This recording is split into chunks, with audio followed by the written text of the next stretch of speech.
Alright, so I'm just going to do a real quick video. This is sort of a follow-up to my video reply to Tenebrusti.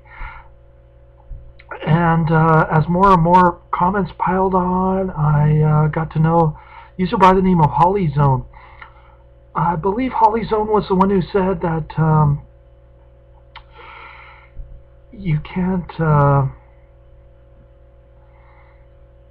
afford to pay your bills without single payer, but I did point out that and she did come up with an example of I guess her aunt had gotten cancer, lost her home, and was ready to die, and uh, and so somehow that relates to single payer, I guess, because single payer would have prevented that. Um, I guess that's what she was trying to say. But in actuality, I had a story also. I don't like to tell stories, but my grandmother had cancer, and she went bankrupt even after the Republicans added uh, prescription drugs to Medicare. I mean, all her medical bills were paid by single-payer Medicare, and even the prescription drugs, and she still went bankrupt because Medicare doesn't pay for nursing home. It's that simple. Even if you do home health care, you still have to pay $250 a day for a home health care provider to come to your home. And um, Medicare doesn't pay for that. So um, unless you want to quit your job and take care of your grandmother, I mean, what can you do in that type of situation? Not much.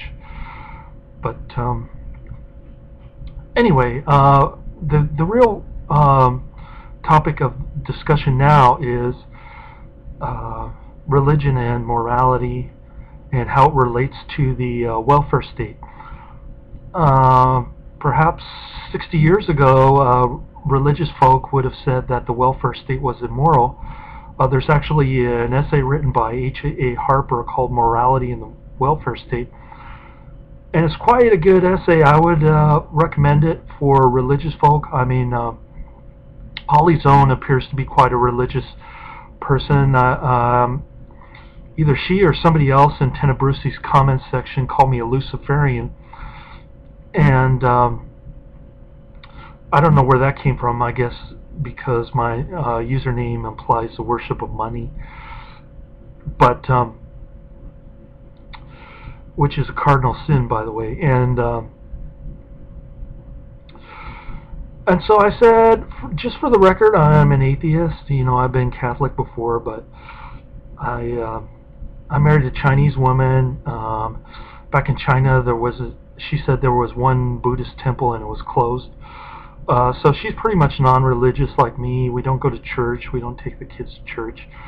We're probably not good parents in that sense, but we do send my daughter to private school, and that's a good thing because she was getting teased at public school. Even in second grade, she was being bullied, and she wasn't getting a good education on top of that. So that's a little bit about me and my religious belief. How does that relate to morality and the welfare state?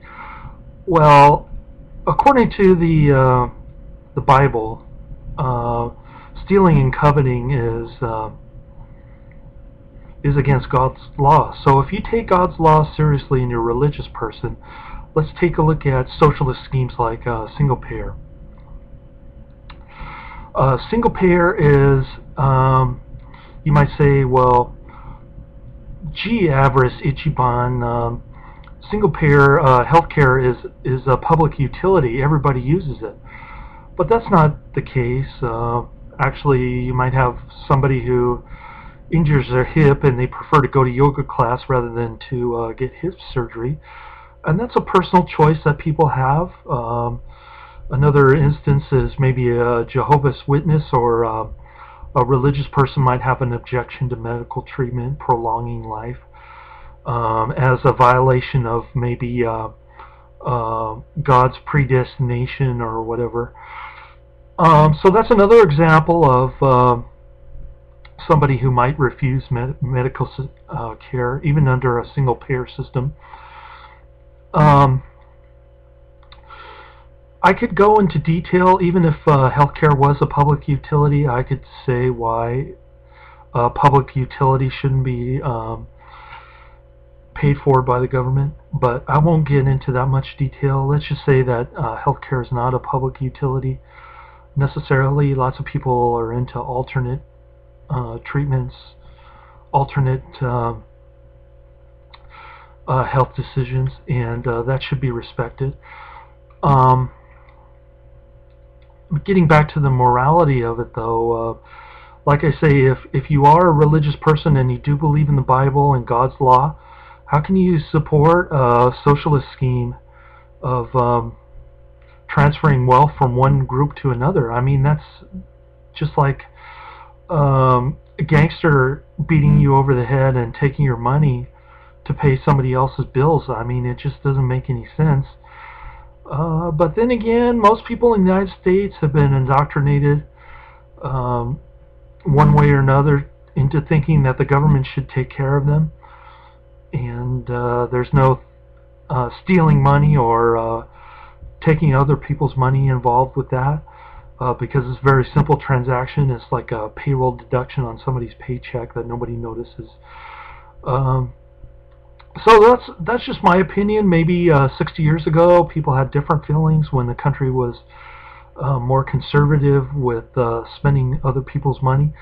But that's the way it is, and I don't think it's going to change anytime soon. I know the young generation in the United States is more tuned into Ron Paul. Maybe they'll have a significant voting bloc after the baby boomers die off, but until then, next 20 years, I think we're all doomed to more of the same. So thanks for watching my video again, and if you have any comments, feel free to leave comments.